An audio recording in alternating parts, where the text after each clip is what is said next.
Nataka tukajifundishe jambo moja ambalo linasema kwamba kutambua Mungu kwa kila kitu ambacho unafanya. Bwana asifiwe sana.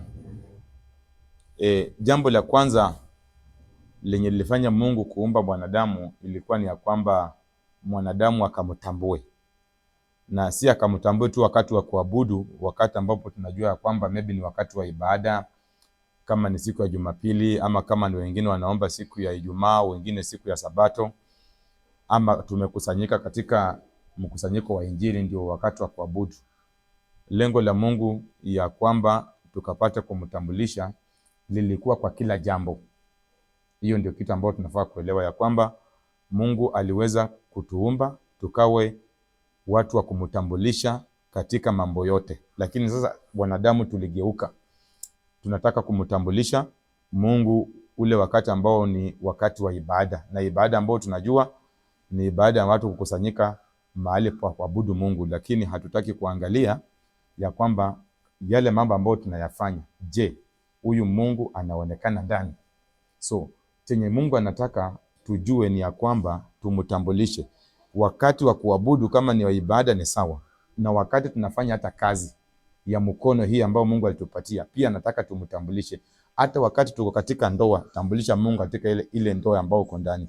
Kama ni kitu yoyote ambao unafanya, yeye mwenyewe anasema kwamba kwa yale yote ambao mnayafanya, mfanye yote kwa sababu ya utukufu wa Mungu. Wakati unafanya ile jambo, Mungu anapata sifa gani kwa ile kitu ambao unafanya? Inamaanisha kwamba wakati umeamua kufanya jambo, Mungu anataka kuona kwa ile kitu ambao unafanya, yeye amepata sifa gani. Ni wapi ambao watu wataona kwa ile kitu ambao unafanya waseme kweli, hapa tunaona Mungu. Kwa sababu Mungu anataka hata kama utakuwa unapiga pale msumari, watu waone kwamba kweli mtu yule anapiga msumari, Mungu anaonekana vile unafanya kitu. Kama umepewa kazi ya kufagia mahali, fagia ili Mungu aonekane. Hiyo ndio kitu Mungu anataka, utukufu ukapate kumrudia. Unaona, kwa mfano tulikuwa na ndugu yetu katika Biblia anaitwa Danieli. Danieli alikuwa ni mtu ameokoka, na alikuwa ni mtu anafanya kazi katika serikali ya Nebukadneza. Na Danieli alikuwa na rekodi safi upande wa kuabudu, na akawa na rekodi safi upande wa kazi tena. Vitu zote ziliambatana. Alitukuza Mungu kwa kazi yake yenye amepewa na serikali, na akatukuza Mungu tena kwa kazi ya kuabudu. So Danieli alikuwa na rekodi safi. Watu wakatafuta jinsi ya kufanya nini, ya kumfanya asiendelee kutenda mema. Kwa sababu katika hii dunia unapoendelea kutenda mema, kuna watu ambao wanainuka kukuzuia usitende mema. Wanafurahia ukitenda mabaya. Hiyo ndio lengo la watu. So watu wakapangia Danieli asiendelee kutenda mema. Lakini Danieli ndio mfano mzuri wa sisi upande wa kazi ya mkono, kando na Injili, ya kwamba Danieli katika kazi aliyofanya, serikali yenyewe haikupata Danieli na makosa hayo. Kazi yake ilikuwa safi mpaka akainuliwa na kusimamia watu wengine. Bwana asifiwe sana. So inamaanisha kwamba kile kitu ambacho unafanya, kama wewe mtu ambaye umeokoka, unafaa ufanye ukuwe mfano, unafaa ufanye kuliko watu wote katika hii dunia.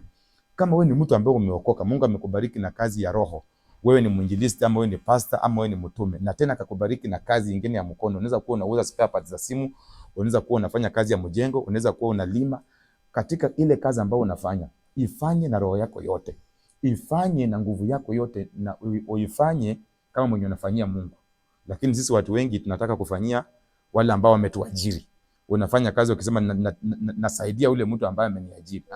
Danieli hakufanyia serikali kazi, alifanya kazi ambayo ilikuwa ni safi, na katika kazi yake makosa haikupatikana. Cha pili, wakati unafanya kitu, usifanye kitu kungojea mtu ambaye atakuwa nyapara kwako, ani supervisor. Ukuwa unaangaliwa, ukuwa unaambia kwamba ndugu fanya pale, fanya pale. Wewe umeamua kuongozwa na Mungu. So unafaa kuwa ukifanya kinyo unafanya kusikuwa na supervisor. Wewe mwenyewe, Mungu ndiye supervisor wako. Unahitaji supervisor mwingine wa nini? Inamaanisha wakati supervisor mwingine anakuja, inamaanisha wewe hauelewi ile kitu ambayo unafanya nini? Na wakati unaifanya, uifanye na nguvu yako na moyo wako wote, utukufu unafanya nini? Unarudia Mungu. Hata watu wengine wakiona watasema kweli huyu mtu amefanya nini? Amefanya kitu kwa sababu ya Mungu. So nataka nimalize nikisema kwamba tafadhali wapendwa, tufanye kila kitu na utukufu urudie nani? Mungu. Na Mungu awafanye nini? Awatende mema wa kusikia neno. Mungu awabariki.